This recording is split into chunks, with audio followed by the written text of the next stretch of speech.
Was it for the study center?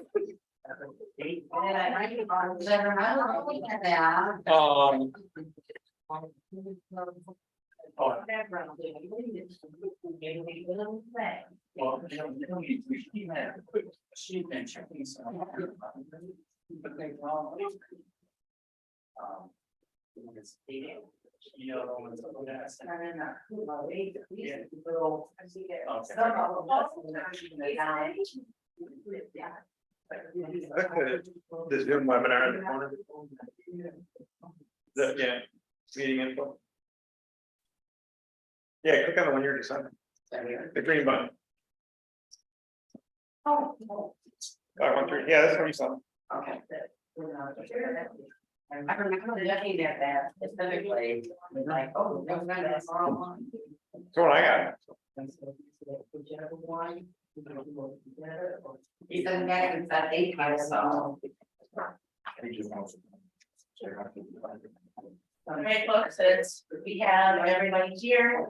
And we have. It's 6 o'clock. We'll go ahead and get our study session called to order at 6 p.m. City Clerk Domingo, if you'll take roll call for us, please. Oh, sorry, Pledge of Allegiance.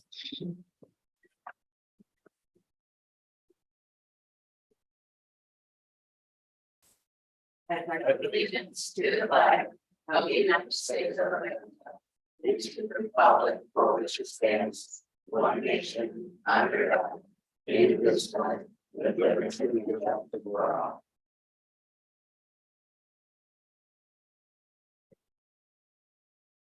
City Clerk Domingo, if you'll take roll call first, please.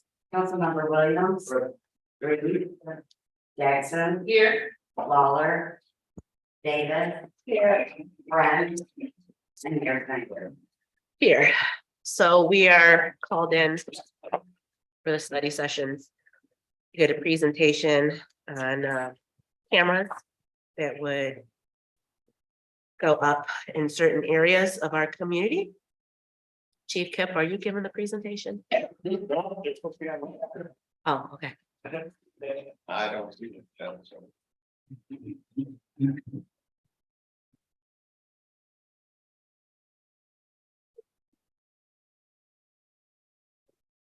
Yep. So Chief, you want to give us a little intro? I suppose I can. So about a month ago now, we were invited to the Sheriff's Department for a presentation from a company called Flock, who does license plate reader cameras around the country. And so I thought with the questions about cameras and stuff, this can go a lot further than just a camera in helping identify people and crimes and so forth. So I thought I'd give them the opportunity to get the presentation to council and explain what they can do and what the options are and what the cost would be. So Hector's here from Flock. So can you hear? Yes. You can hear us. I don't think we can hear you. See if the mic is on the owl. I can hear you all. Testing 1 2 3. Yeah. Can you hear Click me? on the little arrow on next to the mic. Yeah. Testing 1 2 3.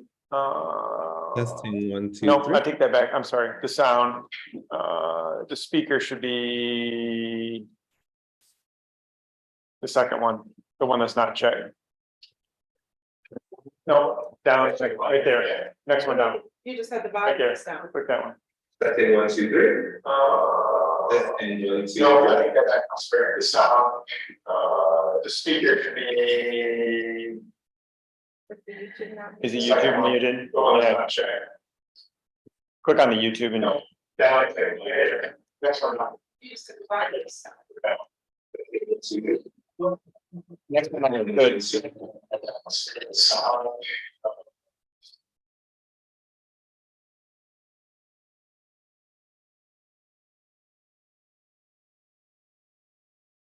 Testing 1, 2, 3. Yeah, I think we got you now. Awesome. Good evening to the council and to the community. My name is Hector Soliman Valdez. I am a community affairs manager with Flock Safety. Our team is responsible for explaining the technology to the community and as well as to elected officials. As the chief mentioned, I'd like to just go over a quick presentation that provides an overview on our technology and who we are as a company. I did notice that screen sharing is disabled. If possible, if you all can give me access, that'd be great. Joe, can you join the screen? Not at the bottom, in the middle.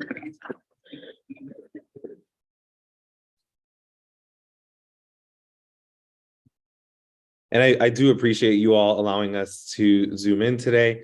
I am based out of Los Angeles, and my colleague Amy is based out of Atlanta, and she couldn't be here today. So I'm going to go ahead and share my screen now. I think it might be possible.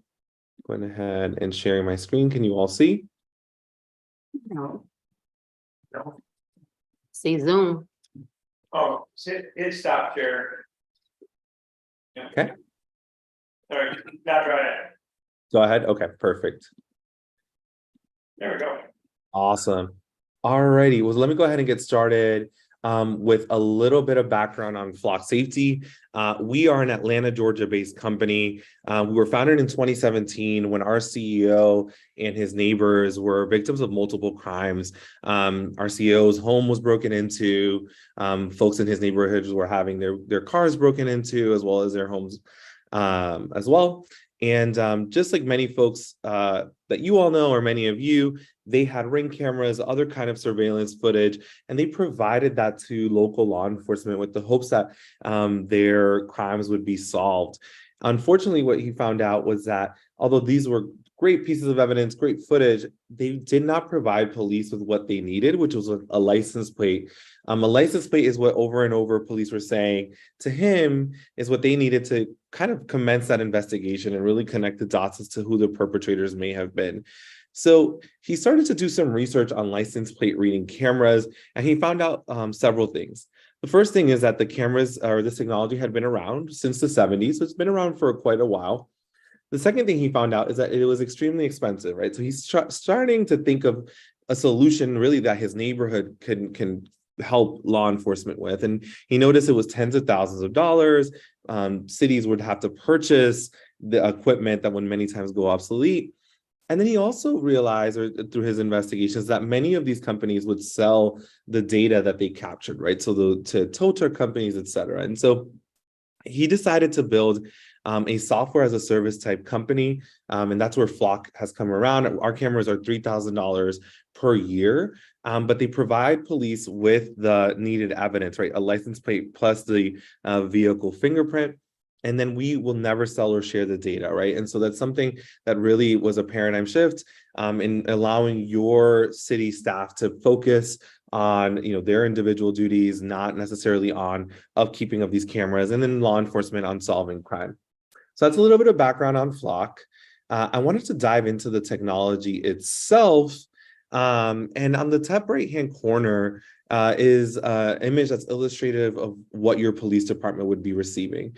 As you can see here, it is the back of the vehicle. There's no facial recognition and there's no traffic enforcement. So no red light or speeding cameras, for example. And then they're also able to search by vehicle features, right? So for example, the color or the make or other features that are specific to the vehicle. It's important to talk about what this is not.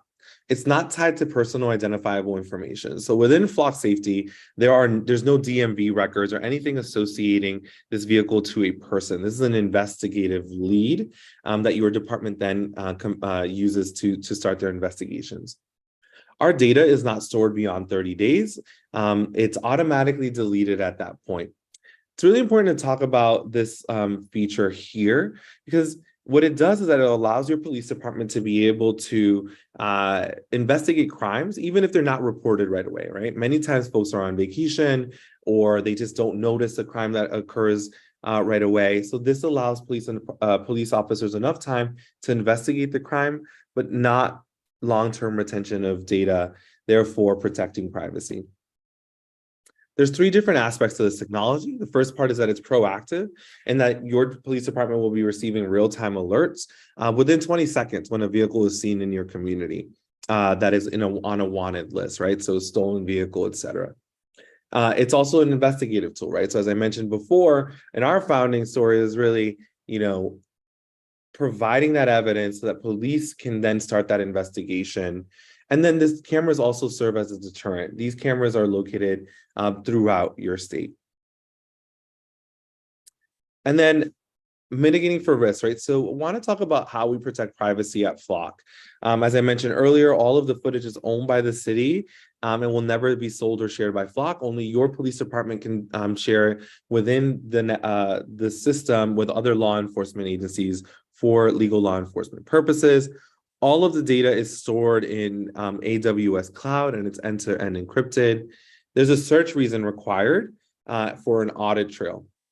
Right, so every time that an officer has to would like to search the system, they have to provide that a search reason, which will be a case number or reference number. And as I mentioned earlier, there's no personal identifiable information within Flock.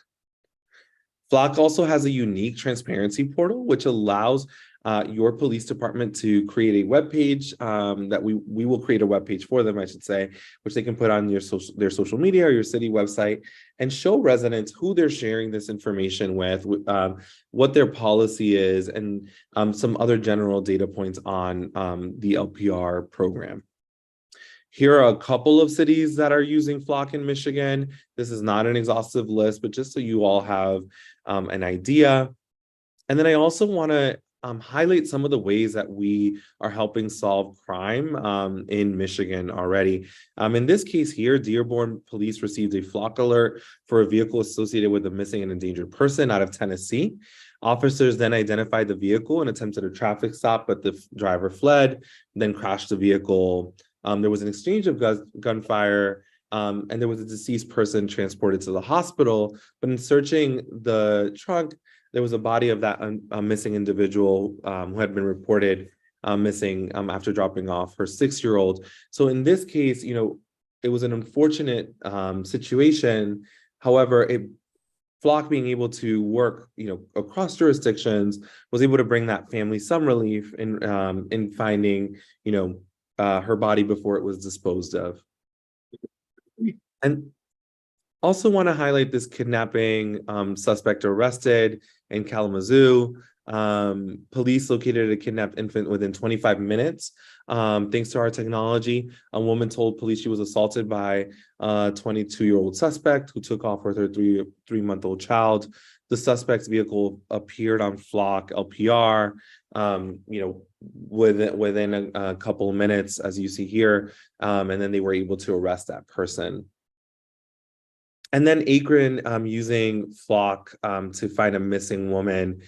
So your police department, not only will be they receiving hot list alerts on stolen vehicles, felony vehicles, but they'll also be receiving what's called Amber Alerts. So in the previous case, or in this case, a Silver Alert. I want to end with one last Amber Alert. We've actually helped police departments solve over 150 of these. This is a stranger-on-stranger abduction out of Chamblee, Georgia. The mother that you see here was pushing her child in his stroller when two masked and armed individuals came up to her. And they, she had no idea who these folks were. She actually did not see a license plate. She did see the vehicle that they went off in, and she provided that description to law enforcement and they were able to search the Flock network and then make a felony stop and arrest in Alabama, all of this within 6 hours. So I did a lot of talking at you all about kind of the LPR component. We do have different products within Flock. One of them is our Condor product, which allows existing cameras in the city to be pulled into the feed. All of these cameras that are pulled into the feed, they're different from the LPR, right? So there'll be, maybe some cameras at the local Target, Walmart, etc.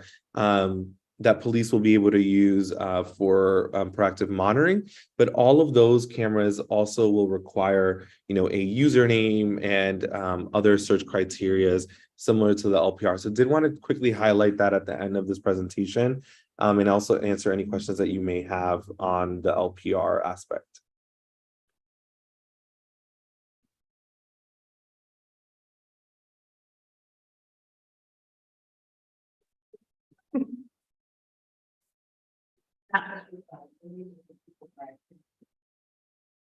This is just for us.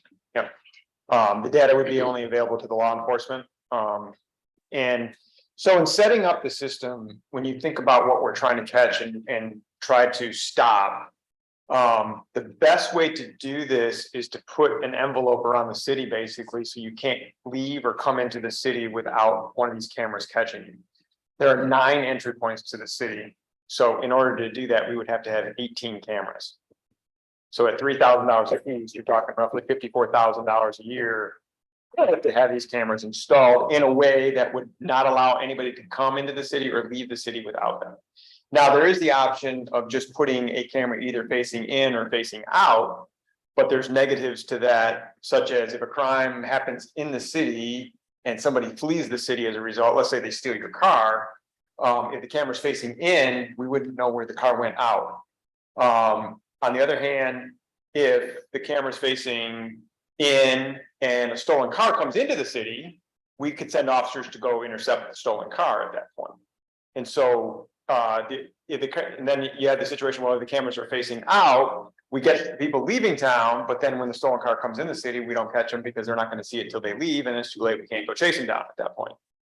And so you can do it with one camera at each point, but if you do it with one camera at each point, you're giving up one or the other. And like if we had a child abducted in town and they left town, we'd want to know that they left town. So I'm just giving you what the options are. We have had crimes in the past that if these were in place, we probably could have solved. The double homicide that happened in Holland Park back in 2009.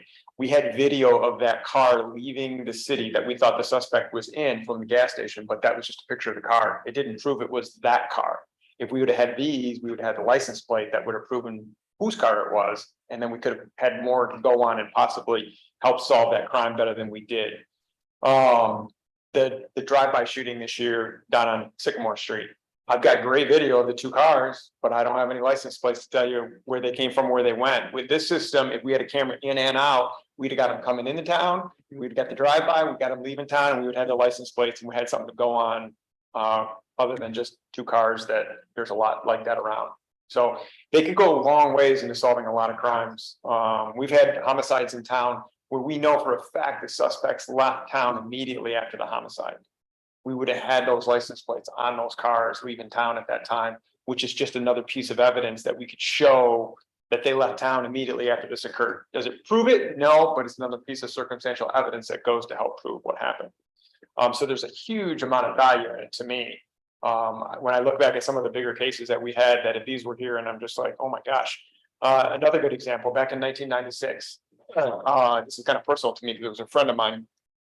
A girl that worked in campus safety was sexually assaulted in a house up on Bidwell Street. We got more than 15 years later, I think it was, we got DNA that proved the guy was a comedian who lived in Los Angeles, but he had a show in Detroit that night. He stopped here in town, sexually assaulted her, and then left. He was caught in Nebraska doing the same thing, and that's where the DNA came. Had we had these flat cameras at the time, we would have that car coming into town and that car leaving town, and it would have given us that much more evidence to go on. But we had nothing to go on for 15 years, and that wasn't solved until after the DNA solved it 15 years later. But I'm fairly confident that if we would have had these cameras at that time, that car coming into town and that car leaving town and then figuring out who it belonged to probably would have led to his arrest right then. Yeah. So the 30-day timeline isn't a concern. I mean, there are things that sometimes get reported that late, but most of the time, the major crimes that we're looking to solve are stuff that's happening like right now. And so if we're not looking at this within half an hour of these crimes happening, you know, I would think this is but the first thing we're gonna jump on to try to figure out what happened. So there could be in certain situations, a good example is the drive-by down at on Sycamore Street. Their cameras were down for a few, I don't know, it was a week or two. And we couldn't get that information right away. And so let's say those cameras, we couldn't get it off for 30 days. Yeah, we fixed it after 30 days. That could be a problem. But most of the time, I think we'll be looking at this long before that. And then you can save stuff. So even though they're erasing it, if we had a homicide happen and we wanted to save 24 hours worth of video, we can save 24 hours worth of video during that. Go back and look at it, I believe is what I was told. And that was. You know, after, you know the answer to that? So if in the event that there's a high profile crime, as you mentioned, you would be able to save individual pieces of footage around that time frame. The way the system is set up, you do have to enter in a case number. And so you would have a wide search in that case, but then you would be able to download the individual vehicles seen at that time. Just wonder if there was an archival records, you can go back and say, oh, Yep. on January 15th, this is what happened. Because you could have a circumstance where we did have a homicide or something like that, where we didn't have a vehicle description or something like that, and that might come up 2 or 3 months later, and then also we want to go back, was that vehicle here then? And so we might have to save data for a day or something like that, just for that purpose, or around the time that it occurred, so. Oh, okay. You say you put one at each entrance, Mhm. major entrance or each entrance? Each entrance, to me, it's each entrance. So there are 9 ways in and out of the city of Albion. That if we had a camera on those 9 points, you could not come into Albion or leave Albion without a camera catching your car.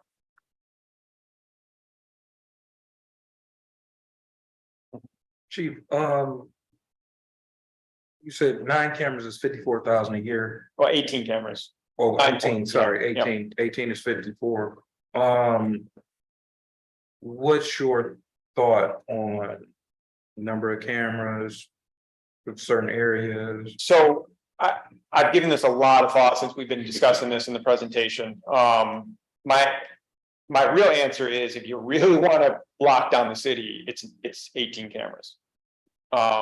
If you're concerned about cost and we don't have that kind of money, you look at Michigan Avenue going east, Michigan Avenue going west, 99 going south, and Eaton Street going to the highway. That would get the majority of people coming into town. Most people aren't going to take back ways until they know they're there, and they might. But we had a bank robbery a couple of years ago. The guy had also robbed banks down in Indiana and some other places. He probably got off at a main way and got back on a main way. We would have had that information as a result of that. I mean, people come from out of town here to commit a crime usually aren't going to sneak in back ways and stuff like that necessarily. Are people that know might, but you're still taking that chance. One of the other things that I thought about with that is, so if you put 4 cameras or 8 cameras at those 4 points, you get in and out those 4 points, and then maybe you only put 1 camera at the other ways into town. So either we decide we're going to face them out or we're going to face them in, but you're only getting that option. So again, a lot of times you talk about the stolen cars. I almost would say facing out, because we're catching people after they leave, after they commit a crime, where I'm not as concerned about stolen cars coming into town, and most of those cars more than likely are going to come to main roads, you know, at least get off at the 121 and come in, or the 124 and come in. And so that was kind of my thought. If the price was too high, you could drop 5 cameras off of that by doing that. So you're talking $15,000 less. But if you don't, I mean, and then like absolute bare minimum, maybe 8 cameras covering those 4 spots that I said.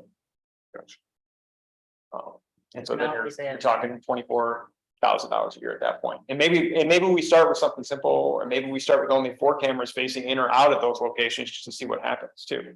We could always add more. Right. If we see that it's working. I just want to reiterate, so you can only access the data with the case if you have like an active case number, active So, investigation. We'll, You can't we'll just- have to put a policy into place, reference how this is done, but it would be very similar to how our lien access works, where we can only run license plates for reasons, and you can't just randomly, pull up data on your girlfriend or her boyfriend or whatever you want, type of thing. So, I definitely would get policies in place that would limit how this can be used, so.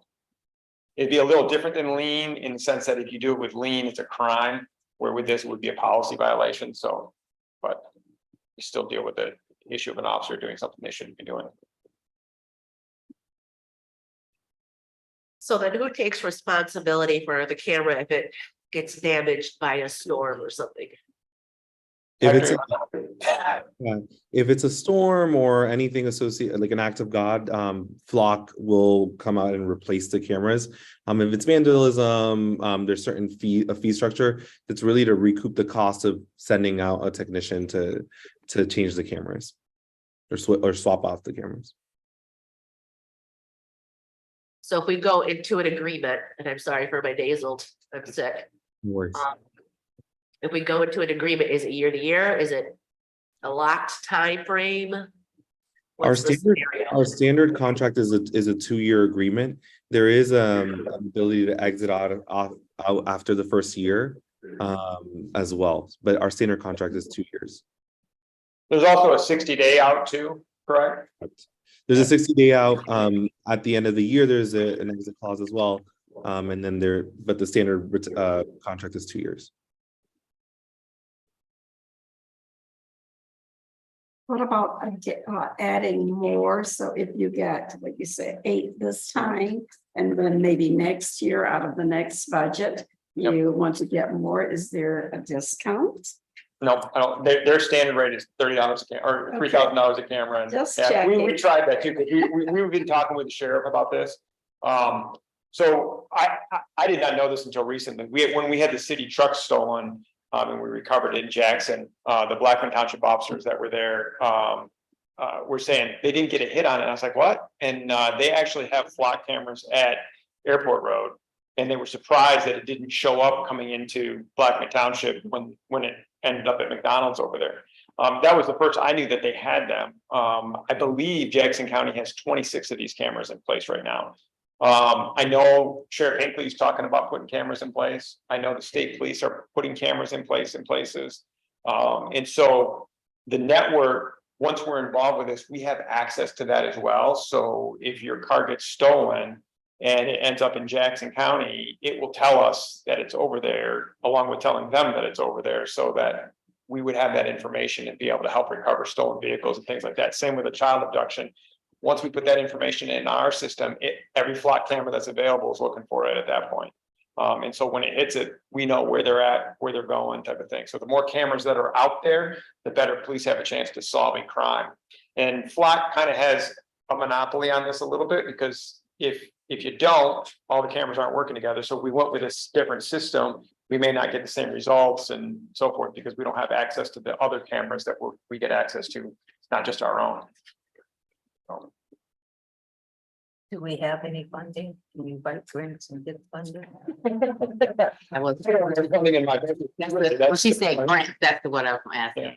She's saying grant. The hard part about this is this continuing funding. So this is like hiring a person, because this is something we have to pay for every year, not something we pay for once and we're done with it. So we have to look at it that way, and we don't have a ton of funding right now, I know, for that type of purpose, without eliminating people to buy equipment, basically. So I'm sure we could find a grant to initially purchase, but like Chief said, it's a continual funding, and usually grants aren't right. set up for that. It's for one reason or a project or something.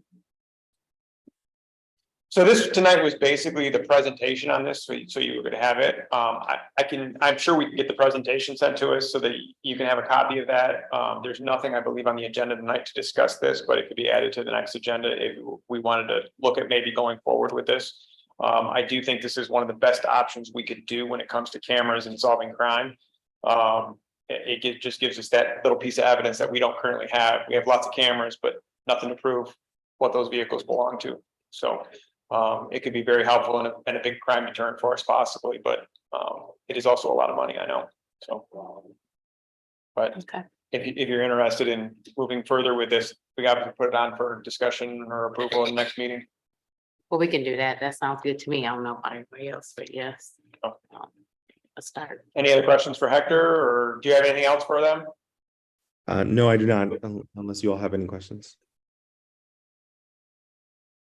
All right, Hector, I think we're good. Thank you for being with us tonight. Thank you. Thank you for having me. Feel better. Thank you.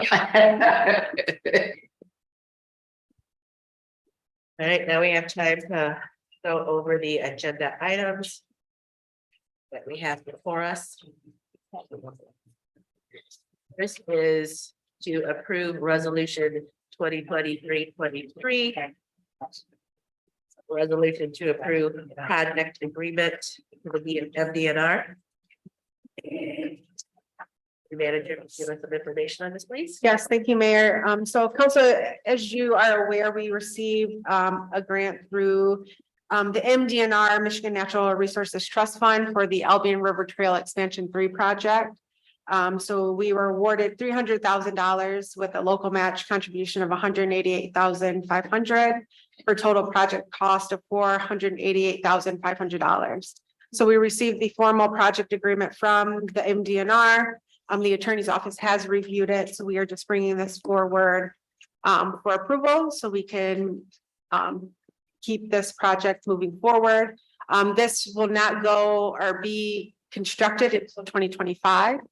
So we're working with the project engineers to just finalize the design and drawings, and we are also working to apply for different grants to cover that local match requirement. So it's here for approval, so we can get this back to the DNR.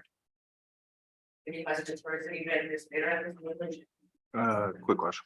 You say, how do you plan on getting the match again? Different grants. So the Albion River Trail Expansion 2 project, there was also a local match requirement, and we secured several different grants to cover that cost. So I've already begun finding different grants that we'd be able to apply for to secure that match.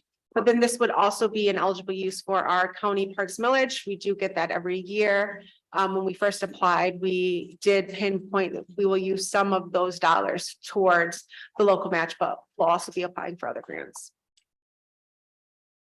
Any other questions?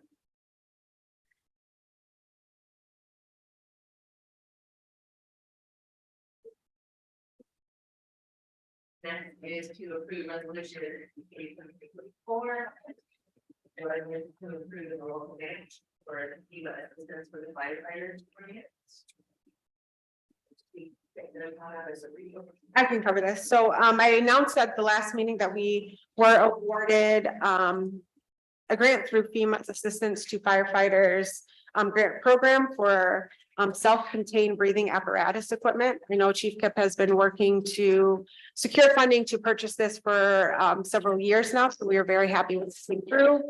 We received a grant for $165,954.55 with a local match contribution of $16,595. When I did talk with Chief Kip, we will cover the local match out of the public safety budget this year. So we do have funds available to move forward with this. Any questions for the managers here or Chief Kip?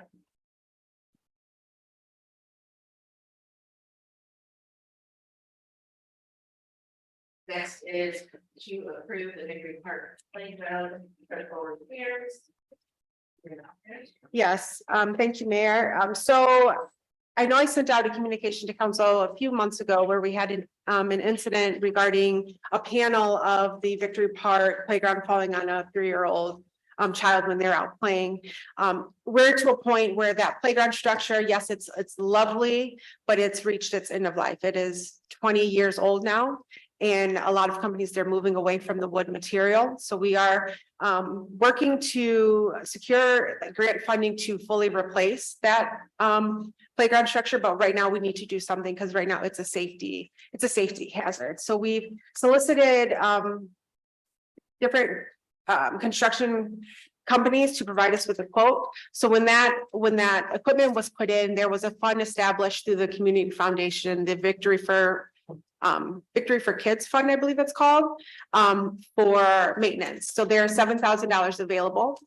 So the quote that we received, it totals out to be $14,735.31. So we will use the 7,000 in the fund at the community foundation. And then we do have available funding through our allocation from the county parks millage for this year. So we'll be able to cover that remaining portion. We are recommending to go with WG Construction. We did reach out to 3 or 4 total companies. It's such a small scale project and we're so late into the season. A lot of companies, they just weren't willing to provide us with a quote because it's not that big of a project and they just did not have the capacity or time to do this. So we do have one through WG Construction. We reached out to Schweitzer, 2 local ones tonight. They're slipping my mind. But we did reach out. So we tried to get multiple quotes, but as I said, it's a safety hazard. So we would recommend approving this so that we can get those repairs made. There's some places like Play World. This time of year, they're cutting their prices because it's going to be winter and Yep. they always sell up what they use. Everything in Highland Park came from Play World, except in the kids' place. And I was just looking at a thing they sent me an email about a reduction in price for things. So Okay. you might want to check out Play World. Will do. Do they also install? They do, and they send with ours, they sent a person over that dug up, that all augured out all the holes that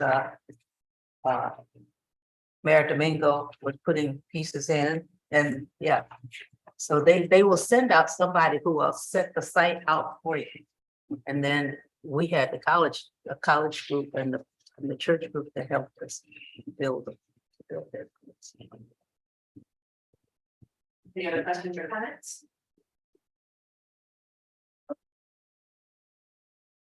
So this is our discussion, setting under the mental health prevention. That's to be a like to be less. This is the budget. So I heard honestly. Yes, so this is just the annual announcement for the MML Convention Conference. So this is their fall conference and it is being held in Traverse City this year. I believe it's October 18th through the 20th. So I know council, you have sent members in the past. I believe you sent 3 members to MML Spring Conference. So originally there was $1,500 budgeted in the training fund and then $3,000 budgeted in the conference cost. Looks like for our training, we are over budget. We've spent 1,673. So majority of the spring conference was charged to that fund.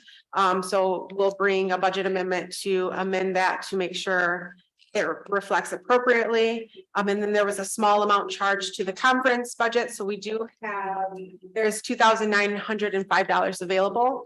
So I believe it's, Jill, was it $595?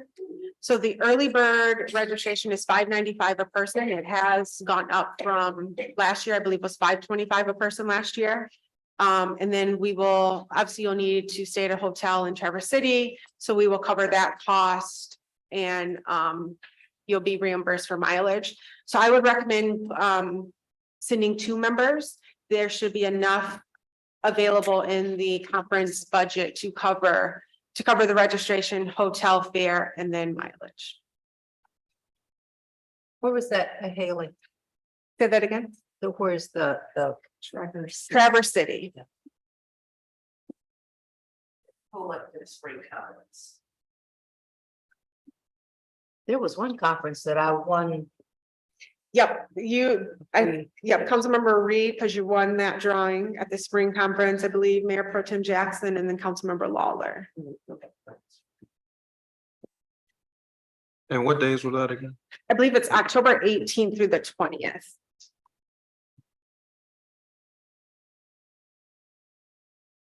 Is, so we will just need to Yep. select 2 people. And then, Are available. yeah, just let us know because we want to make sure we register under the early bird registration fee. If not, it goes up quite a bit.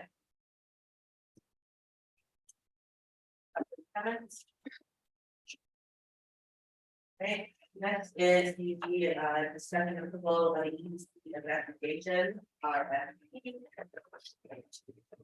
So your package, we have the language that will be used. About elements.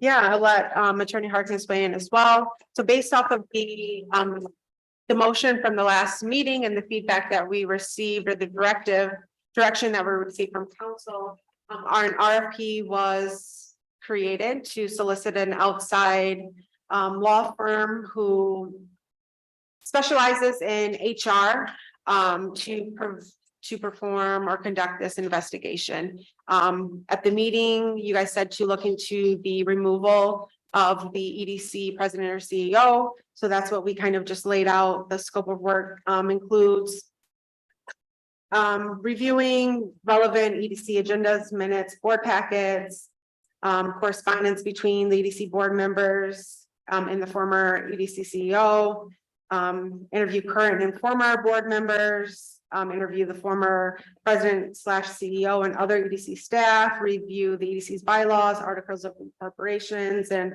any applicable policies, review the employment agreement between the former EDC president, CEO, and then prepare a written report or legal opinion.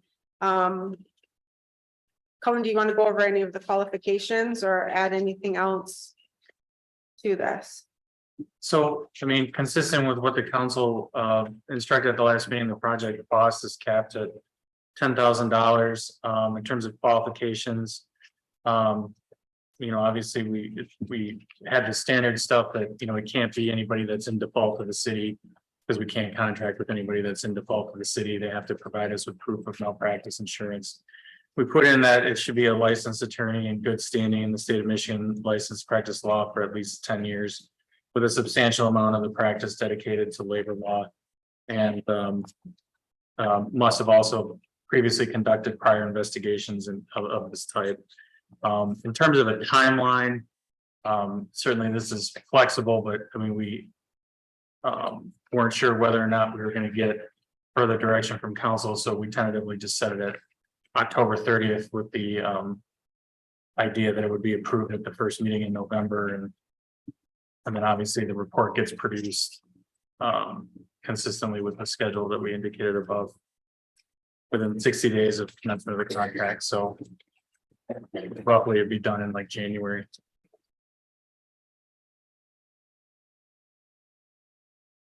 The questions or comments for either administrator or attorney Harkins? Yeah, thank you, Mayor. Is there a reason why a labor law attorney was being mentioned here? Because you asked us, the scope of the investigation was as to whether or not the termination of the EDC president is lawful. That's a labor related matter. So it seemed logical to have an attorney that specializes in labor related matters. I know the question of ethics that came up as well. In your summation, would you think that a labor law attorney would be abreast of parliamentary procedure, the etiquette, the ethics that we abide by? I think any attorney will be well versed in ethics. I think if we're talking about the termination of an employee, you're going to want somebody that's well versed in labor law. But I think any attorney is going to be well versed in the concept of ethics. Anybody that's done municipal work should have a working understanding of parliamentary procedure. And where did we cover ensuring that they have municipal work? I mean, we can add that in, but most labor attorneys that have, we put that you have to be a labor attorney and have to perform an investigation of this type of work. I mean, we can specifically say you have municipal experience as well. But it seemed kind of implicit, but I'm happy to add it.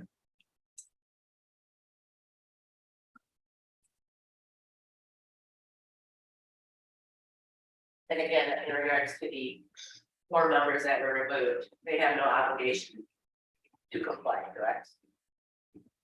I mean, they're not employees of the city. They could if they so choose. But it's an investigation. I mean, they may say we don't want to participate, and short of a court action, I don't know how the city would compel them to comply. But they certainly can volunteer to comply if they so choose. When you say short of a court action, what's that mean? Well, if somebody were to file some sort of a lawsuit, if it came out as part of a lawsuit, with depositions or something like that, then if somebody's subpoenaed, they don't have a choice to comply, but I don't see what cause of action could be filed against those 4 members to compel them to comply with an investigation. Particularly since if there's a question of criminal wrongdoing, they'd have a Fifth Amendment right to not speak and incriminate themselves. I was told, is it true that if a person is a free will worker, like they're not the mayor or the city manager, they cannot sue? And you mean an at-will employee? Natural employee.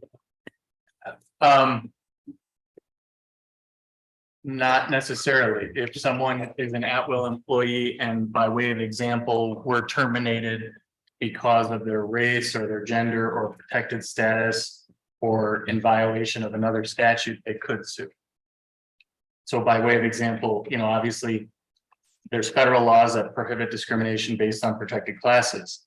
There's laws that if somebody reports a crime, you can't punish them for reporting a crime under the whistleblower protection. So they could sue if somebody violates that. So as a general concept, somebody can't sue. If you're an at-will employee, you can't sue for wrongful termination. You know, unless you're a contract employee, but an at-will employee is limited in what they can sue for, but they can sue in certain circumstances.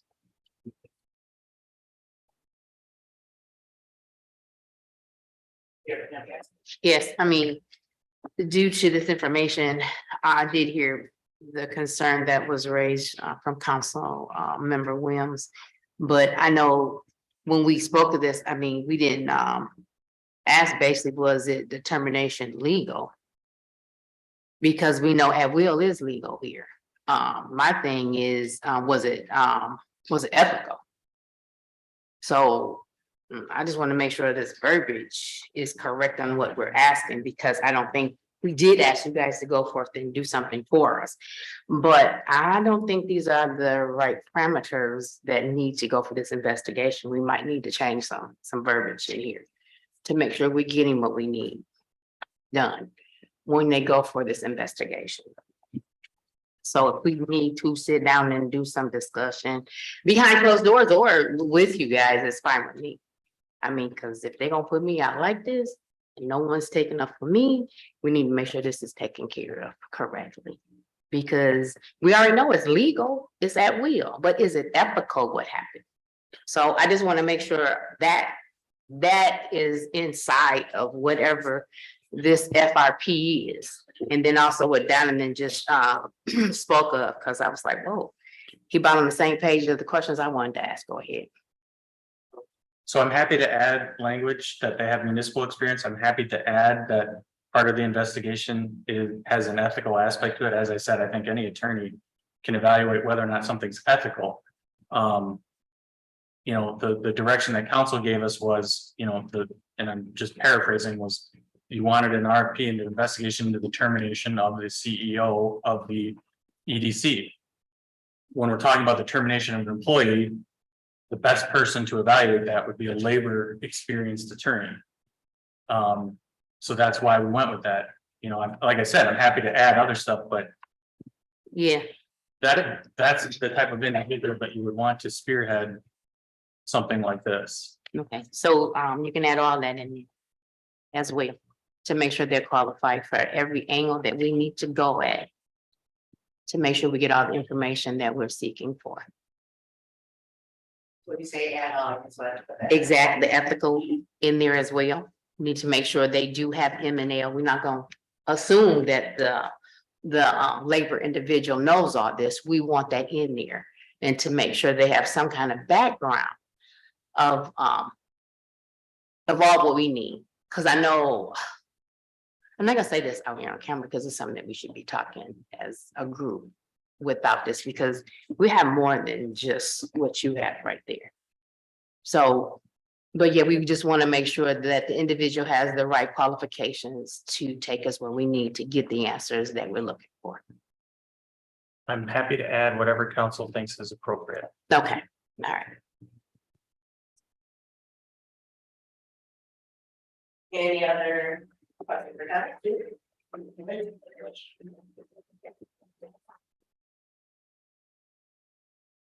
All right, next, there's our discussion, the categories to the EDC evaluation. Williams, and we have that. Thank you. There's a email on your desk. That's what we'll be discussing. Yeah. Okay, so just adding a little bit more clarity of some things that I believe would help to direct this investigation. You want me to actually read through it, Mayor? Would you like me to read through it? Please do that. Okay, one, RFP drafted by city manager and city attorney, but reviewed, revised, and approved by council before posted. Independent experienced law firm with municipal and investigative experience. Law firm is to conduct investigation independent of and free from influence of or direction from the city manager, city attorney, and city staff. We just want to make sure that everyone's protected in this investigation. Nobody is attached to it in a way where it doesn't bode well with the community.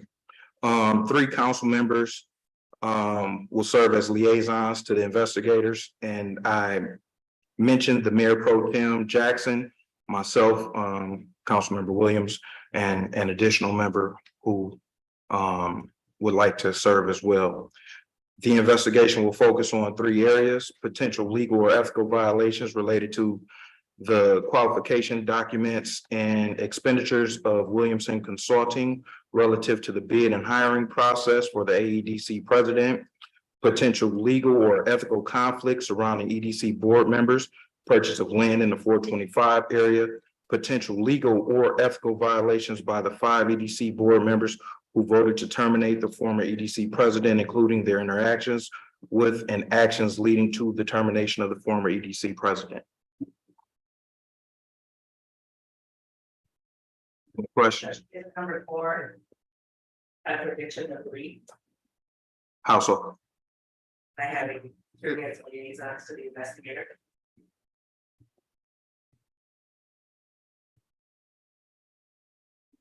Can you state your question? I'm sorry. Isn't it a direct contradiction to number 3? Number 3 says, yeah, free from influence or direction. City manager, city attorney, city staff.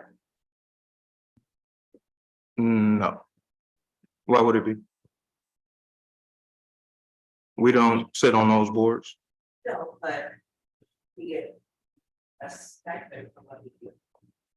Yeah, but I also don't sit on those boards, and direct conversation between council and that party would be held much like how we hold meetings here and we direct. So I don't see what the conflict would be. So on first reading, my thoughts are this. If we want an independent investigation, none of us should be involved. We hire somebody, we approve that somebody, they do the investigation. They don't talk to us, they don't engage with us, they do their investigation. Because right now, the fact that 2 of the 3 council members, the named council members, are also two of the four council members that assumed authority over the EDC board that we don't have as opined by our city attorney. And you're now saying that the investigators are going to serve as liaisons, which smacks to me like you're going to hire a law firm to find something wrong instead of hiring a law firm and investigator to find out what happened. And I think there's a difference there. And so I would argue that if we are going to hire an investigator to find out what transpired with respect to the EDC, because it may be that things were done inappropriately by the board, and things might have been done inappropriately by the EDC president. And I would like an investigation that is devoid of any politics or any other background and just find out what happened. That will set our citizens at ease because everything is on the table, not just the now deposed members of the EDC board. And that would be truly transparent, and that is what I would approve. Mayor. Thank you. Okay.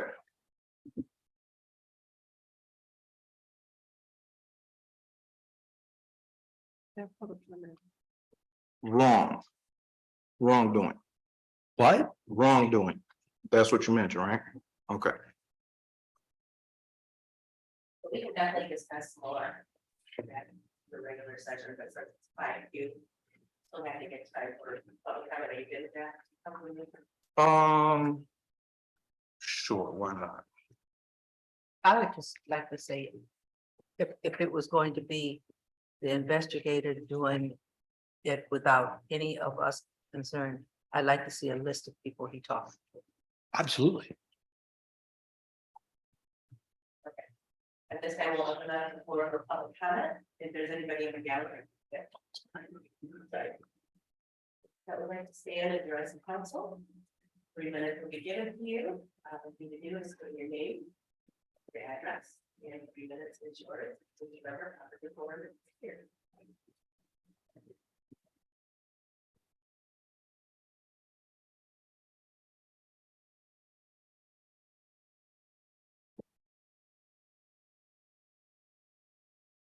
Hello, my name is John Duncan. Stay at 1203 2nd Street, Albion, Michigan. I'm here today to speak on things that happen in Albion and things that don't. I would like to give thanks to Jared May, Kevin O'Brien, Bonnie Evans for the true service that they give Albion. All people are the same in Albion and should be treated as such. Albion can waste money on speed determining signs, one part, and ADAs that need ADAs other places that have not been replaced. City Hall steps have not been repaired. What's the council agenda? Because nobody knows. All property meters and water pipes should be inspected, not just mine. This is a code. The city says they are concerned about lead, but they are no checks or balances. How are people moving in condemned houses with no inspection? When people are asked to do something about the problem, no answer. No action, do your job.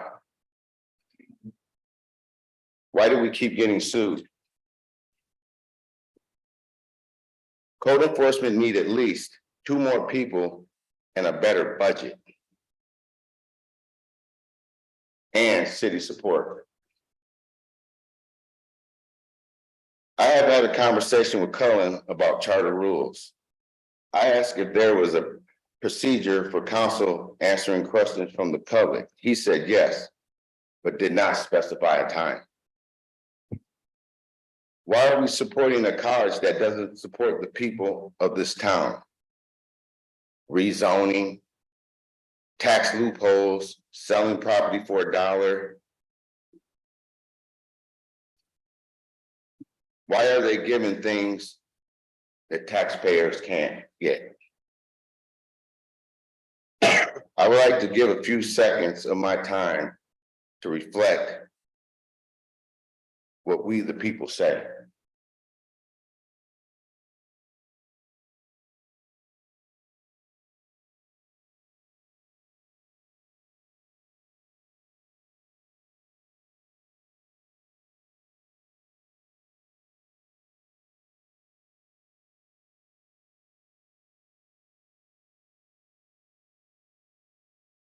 You guys can buy everything else, but you can't pay for a handbook that hasn't been revised.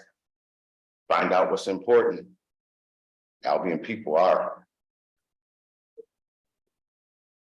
And thank you.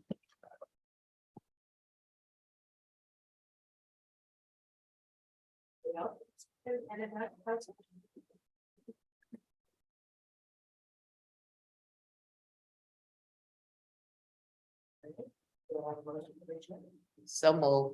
Or Aye. Aye. We're adjourned 6:59 p.m. Bar, we got a minute.